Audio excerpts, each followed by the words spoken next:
ክቡራትና ክቡራን በዓለም ዙሪያ የምትገኙ የጣና ቴሌቪዥን ቤተሰቦች አክብሮታዊ ሰላምታችን በያላችሁበት የምድር ዳርቻ ሁሉ ይድረሳችሁ እያልን የካቲት 19 ቀን 2018 ዓ.ም የጣና ቴሌቪዥን የሰዓቱን ዜናዎች ይዘንላችሁ ቀርበናል። በቅድሚያም አርዕስተ ዜናዎቹን ርዕሶቹን አስቀድመን እናስደምጣችኋለን።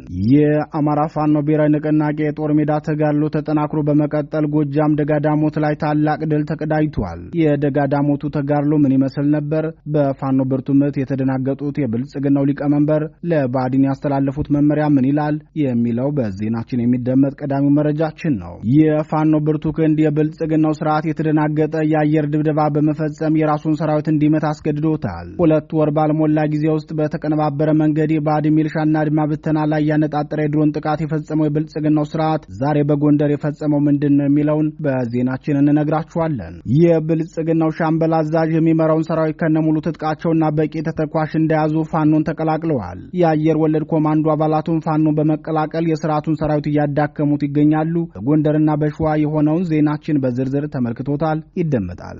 ከሬድዋን ሁሴን እስከ አደም ፋራና ሌሎችም የብልጽግናው ካድሬዎች መገለባበጥ ባህሪያችሁ ነው ተብለው ባለቃቸው ተወርፈዋል። ከእናንተ ይልቅ በለጠ ሞላና ብርሃኑ ነጋ ለብልጽግና የቀረበ ልብ አላቸው ሲሉ የብልጽግናው ሊቀመንበር መናገራቸው ተሰምቷል። ዝርዝሩን ተሰሙታላችሁ።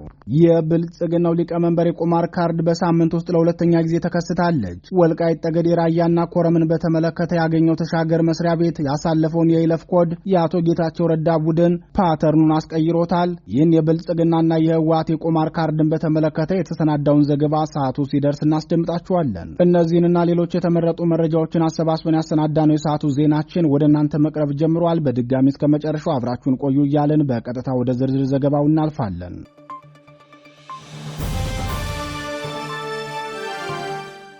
ፋኖ ጎጃም ላይ ድል ተቀዳጀ። የአማራ ፋኖ ብሔራዊ ንቅናቄ አጼ ቴዎድሮስ ደጋዳሞት ላይ ባካሄደው ከፍተኛ ተጋድሎ ታላቅ ድል መቀዳጀቱን አስታወቀ። በዚህ ተጋድሎ በርካታ የብልጽግናው ሰራዊት አባላት እርምጃ እንደተወሰደባቸው የአጼ ቴዎድሮስ የህዝብ ግንኙነት መምሪያ አስታውቋል።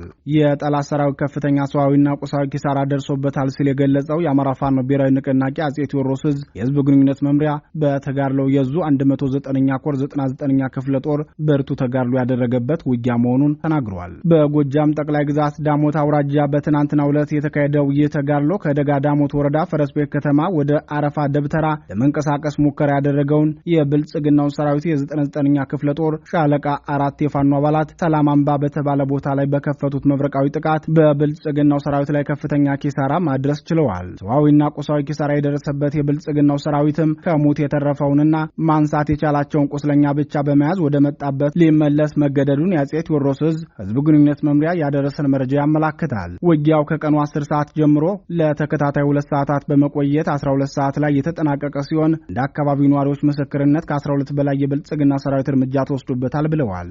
የብልጽግናው ሰራዊት በአማራ ክልል እየደረሰበት ያለውን የፋኖ ምት ተከትሎ የብልጽግናው ሊቀመንበር ለባዲን ባለስልጣናት ባስተላለፉት መልእክት በእናንተ ደካማነት ሰራዊታችን ማለቅ የለበትም፣ ከዚህ በኋላ ለእናንተ ህይወት ሲባል መስዋዕት የሚሆን ሰራዊት አይኖረንም ሲሉ መናገራቸው ተሰምቷል። ሊቀመንበሩ በቅርቡ በተካሄደው የፓርቲው ስብሰባ ላይ መከላከያ የእያንዳንድን ካድሬ ቤት አይጠብቅም፣ ትልቅ አገራዊ ግዳጅ አለብን፣ በአማራ ያለውን ሽፍታ በራሳችሁ ጠብቁ፣ ከእንግዲህ ወረዳዎችን ለመጠበቅ መከላከያ እናሰማራም፣ ወይ ወጥራችሁ ስሩ፣ ካልሆነም ለቃችሁ እነሱን ተቀላቀሉ፣ ለሽፍታ ብለን መከላከያን አናሰማራም፣ አሁን ያለው ሽፍታ ነው፣ መከላከያ ወደ ሽፍታው ሳይሆን ወደ ስትራቴጂክ ጠላታችን ነው ውጊያ የሚያደርገው፣ ስትራቴጂክ ጠላታችንን ስናጠፋ የአማራው ሽፍታ ትጥቁን፣ ስንቁን፣ መሪውን፣ ርዕዮተ ዓለሙን የሚቀርጽለትን አለቃውን እናጠፋበት በራሱ ይደርቃል፣ ምንጩን አድርቀን ስንመለስ የአማራ ሽፍታ ባለበት ከስሞ ወይም ሟምቶ ይጠብቀናል በማለት በብሪት መናገራቸውን ምንጮቻችን ተናግረዋል። የብልጽግናው ሊቀመንበር ምንም እንኳን የአማራ ፋኖን የሉና ትግል ዝቅ አድርገው ለመግለጽ ይሞክሩ እንጂ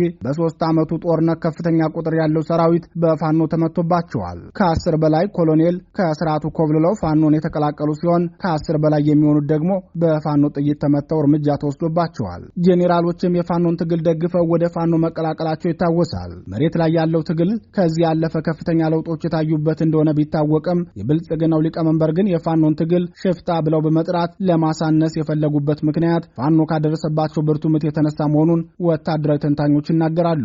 ከዚህም ባለፈ ፋኖ የሉና አደጋ የወደቀበትን የአማራን ህዝብ ጥያቄ ይዞ መነሳቱ እየታወቀ ሊቀመንበሩ ፋኖ ርዕዮተ ዓለሙ የሚቀረጽለት ከሌላ ወገን ነው ሲሉ መናገራቸው ትዝብት ላይ ጥሏቸዋል።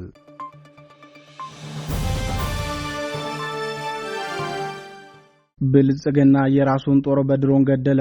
በአማራ ሕዝብ ላይ ተራዛሚ የዘር ማጥፋት ጦርነት የከፈተው የብልጽግናው ስርዓት በፋኖ የደረሰበትን ምት መቋቋም ባለመቻል በርካታ ይዞታዎቹን ማስረከቡ ይታወቃል። በትናንትናው ዕለትም የአማራ ፋኖ ብሔራዊ ንቅናቄ ጎንደር ጠቅላይ ግዛት እዝ ስትራቴጂካዊቷን ደልጊ ከተማን መቆጣጠር ችሏል።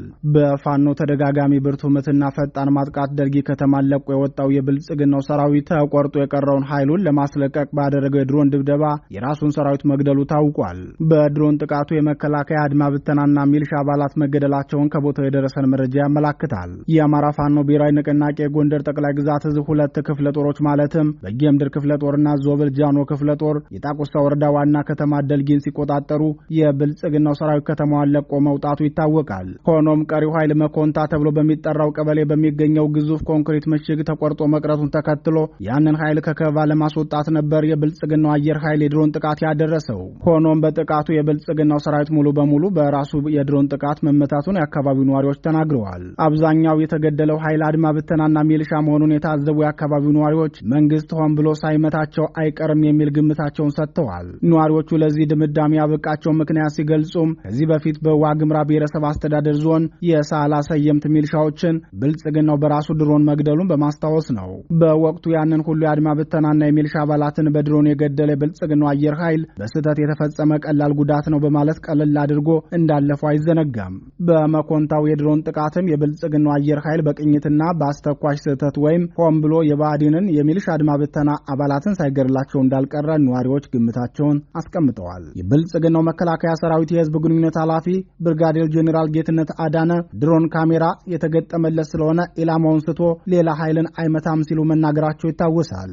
ከዚህ የብልጽግናው ወታደራዊ ቃል አቀባይ ንግግር በመነሳትና የአካባቢው ነዋሪዎችም ከሰጡት አስተያየት ጋር ሲታከልበት የመከንታው ጥቃት ሆን ተብሎ የአድማ ብተናና ሚልሻ አባላቱን ለመግደል ታስቦ የተፈጸመ ሳይሆን እንደማይቀር ተንታኞች ይናገራሉ። በእርግጥ የብልጽግናው አየር ኃይል ከዚህ በፊትም በህወሓት ወረራ ወቅት ጋይንት ላይ በጣለው ድሮን ከ120 በላይ የአማራ ክልል ልዩ ኃይልና የብልጽግናው መከላከያ መግደሉ አይዘነጋም።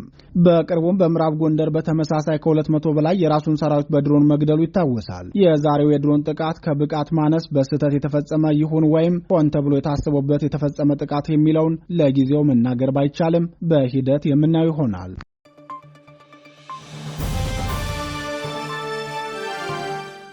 የብልጽግናው ሻምበል አዛዥ አባላቱን ይዞ ፋኖን ተቀላቀለ። የአማራ ፋኖ ብሔራዊ ንቅናቄ ወታደራዊ ድሉን አስጠብቆ ከመቀጠሉ ጎን ለጎን ለብልጽግናው ወታደራዊና ፖለቲካዊ ኃይል ያቀረበውን የምህረት አዋጅ ተከትሎ የብልጽግናው ሰራዊት እየፈረሰ ነው። በዛሬው ዕለትም የብልጽግናው ሻምበል አዛዥ 11 አባላቱንና በርካታ መሳሪያ ይዞ የአማራ ፋኖ ብሔራዊ ንቅናቄ ጎንደር ጠቅላይ ግዛት እዝን ተቀላቅሏል። የእዙ 204ኛ አስቻለው ደሴ ኮር አባል የሆነው የአጼ ፋሲል ክፍለ ጦርን የተቀላቀለው የብልጽግናው ሻምበል አዛዥ 11 አባላቱን እንደያዘ ሲሆን አንድ ብሬንና 11 ክላሽንኮቭ መሳሪያዎችን እንደያዙ ነው።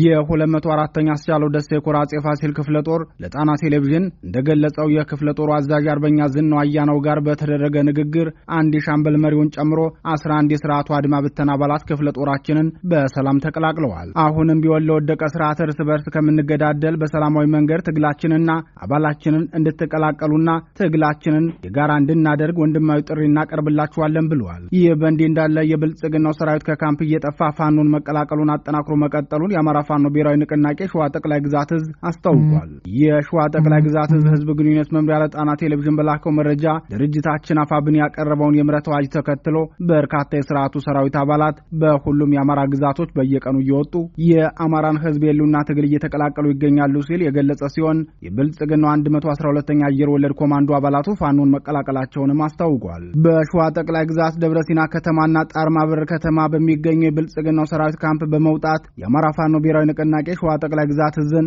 የተቀላቀሉት የ112ኛ ክፍለ ጦር አየር ወለድ ኮማንዶ አባላት የራሱን ህዝብ በጅምላ የሚገድልና የሚያፈናቅል ስርዓትን ለማጽናት አገልጋይና መጠቀሚያ መሆን ይበቃናል ብለን ነው ፋኖን የተቀላቀል ነው ብለዋል። የአየር ወለድ አባላቱ አክለውም ስርዓቱ በተለያዩ የሀገሪቱ ክፍሎች ንጹሃንን በከባድ መሳሪያና በድሮን ሳይቀር ገድሏል፣ የህዝብ መገልገያ ተቋማትን፣ ጤና ጣቢያ፣ ትምህርት ቤት፣ የቀበሌና የወረዳ መስተዳደሮችን አውድሟል ሲሉ እስካሁን ያገለገሉትን ስርዓት ገመና አጋልጠዋል። እነሱም ይህንን ግፍና ከባድ የጦር ወንጀል እያስፈጸሙ መኖር ባለመፈለጋቸው ለረጅም ጊዜ ወደ ፋኖ ለመግባት ሲያመነቱ መቆየታቸውን ገልጸው በተለይም ከቅርብ ጊዜ ወዲህ ፋኖ አንድ መሆኑን ተከትሎ ያቀረበውን የምህረት አዋጅ መቀበላቸውን ተናግረዋል። ፋኖ አንድነቱን መስርቶ ይህን የወንድ በርና የምህረት አዋጅ እስኪያወጣ በጉጉት እየጠበቅን ነበር ሲሉ የተናገሩት የአየር ወለድ ኮማንዶ አባላቱ ይህንን ግፈኛ ስርዓት በራሳችን ወገን ላይ ነውርና ግፉን ሲፈጽም እያየን ስርዓቱ ውስጥ መቆየት ስላልፈለግን ለቀን ለመውጣት ተገደናል ብለዋል።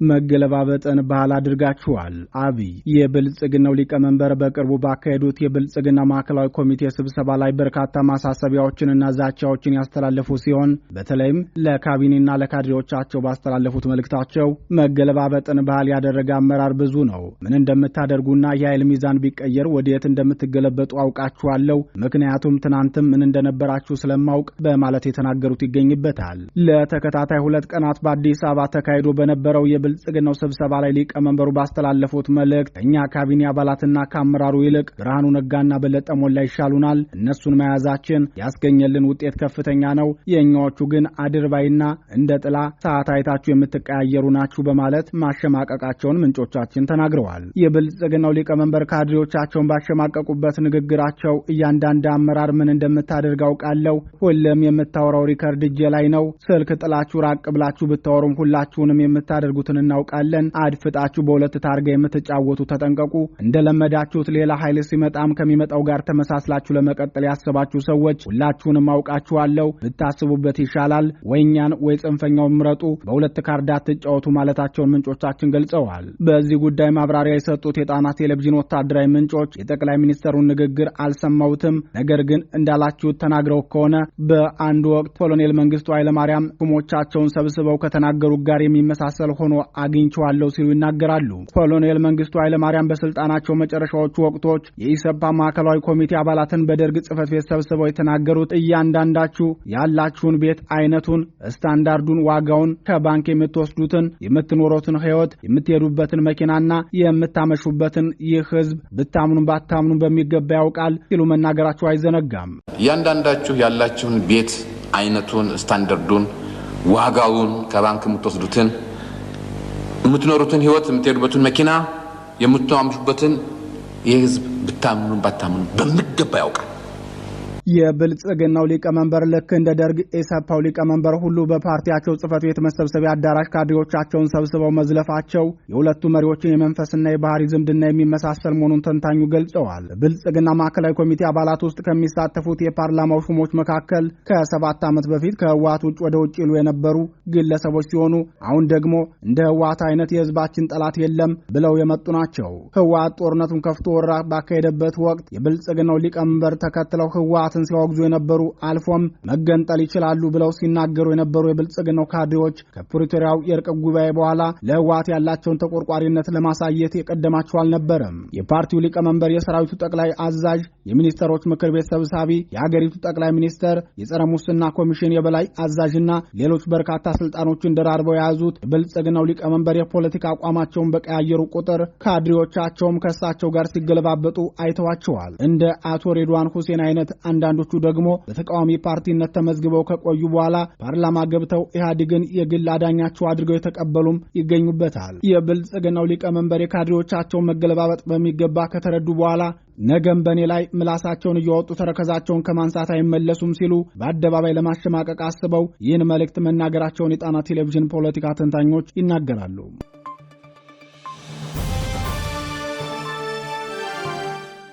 አቶ ጌታቸው ረዳ ምርጫ ቦርድን አሳገዱ። የብልጽግናው ምርጫ ቦርድ በወልቃይት ራያ፣ ጠለምትና ኮረማ አካባቢዎች ላይ አስተላልፎት የነበረውን ውሳኔ በፍርድ ቤት ታግዷል። የምርጫ ቦርዱ ውሳኔ የታገደው በአቶ ጌታቸው ረዳ ጫና አማካኝነት ነው ሲሉ ምንጮቻችን ተናግረዋል። የብልጽግናው ምርጫ ቦርድ ከቀናት በፊት ወልቃይት፣ ጠለምት፣ ራያና ኮረምን ከዚህ በፊት በህገወጥ መንገድ ተዳደሩበት ከነበረው ከትግራይ ክልል ውጭ አድርጎ 7ኛውን ምርጫ እንዲካሄድ ውሳኔ ማሳለፉ ይታወሳል። ይሁን እንጂ ይህንን ውሳኔ በመቃወም ዲሞክራሲያዊ ስብስብ ትግራይ የተባለውና በአቶ ጌታቸው ረዳ የሚመራው ፓርቲ ለብልጽግናው ፌዴራል ከፍተኛ ፍርድ ቤት አቤቱታ አቅርቦ ውሳኔ ማግኘቱን ገልጿል። የብልጽግናው ፍርድ ቤት ባስተላለፈው ውሳኔ በአቶ አገኘው ተሻገር የሚመራው የፌዴሬሽን ምክር ቤት የተጻፈውን ደብዳቤ ተከትሎ ምርጫ ቦርድ የሰጠው ውሳኔ ታግዶ እንዲቆይ ብሏል። ፍርድ ቤቱ ለውሳኔ ያቀረበው ምክንያትም ይህ ውሳኔ ሳይታገድ ቀርቶ ምርጫው ቢካሄድ የክርክሩ ውጤት ትርጉም አልባ ሊሆን ይችላል በሚል መሆኑን የፍትሐ ብሔር ሕግ ቁጥር 154 መሰረትን አድርጎ እገዳውን መወሰኑን አስታውቋል። የብልጽግናው ምርጫ ቦርድ ምላሹን ይዞ ለየካቲት 25 ቀን 2018 ዓ.ም እንዲቀርብ የፍርድ ቤቱ ትዕዛዝ ደርሶታል። የብልጽግናው ምርጫ ቦርድ ውሳኔ ተከትሎ ውሳኔው የማይሻር ከሆነ እርሳቸውም ሆነ ፓርቲያቸው ምርጫ እንደማይወዳደሩ የገለጹት አቶ ጌታቸው ረዳ በፍርድ ቤት ውሳኔ ላይ በከሳሽ መዝገብ ቀርበዋል።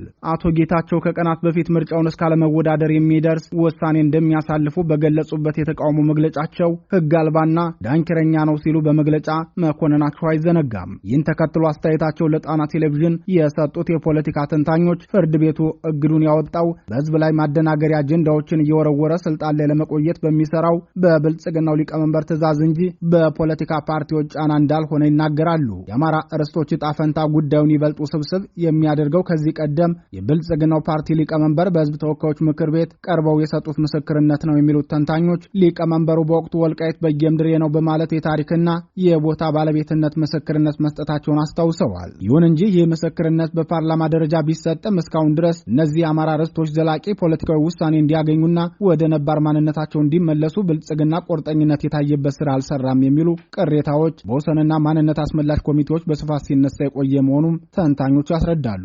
የፖለቲካ ተንታኞቹ አክለውም የአሁኑ የምርጫ ቦርድ እገዳም የእነዚህን አካባቢዎች የባለቤትነት ጥያቄ ይበልጥ ወደ ረጅም ቀጠሮና ውዝግብ የሚከተው ነው ሲሉ ገልጸዋል። የብልጽግናው ሊቀመንበር በፓርላማ ወልቃይት በጌምድሬ ነው ብለው ቢመሰክሩም በተግባር ግን ውሳኔው እንዲጓተት መደረጉ አካባቢዎቹን የፖለቲካ ቁማር ማሳያ አድርጓቸዋል በማለት ሐሳባቸውን አጠቃለዋል።